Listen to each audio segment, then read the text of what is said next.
বাবার 3 ছেলে। প্রথম ছেলের নাম মধু, দ্বিতীয় ছেলের নাম কদু।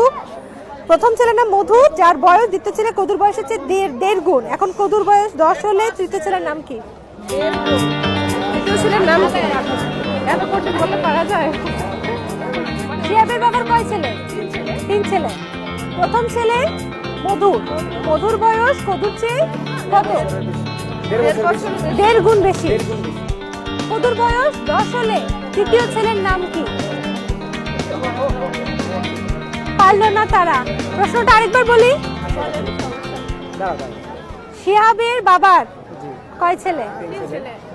মধুর বয়স কদুর চেয়ে কয় গুণ? 1.5 গুণ। কদুর বয়স কত? 10 বছর। কদুর বয়স 10 বছর। তাহলে প্রথম ছেলের নাম কি? মধু। প্রথম ছেলের নাম তো আপনি বলে দিয়েছেন। প্রথম ছেলের নাম শিহাব। প্রথম পিছন থেকে বলতে পেরেছে, আপনারা পারলেন না। তাহলে চলে আসেন আপনি। তারা তো 1000 টাকার প্রশ্নে পারলো না। দেখি আপনার সাথে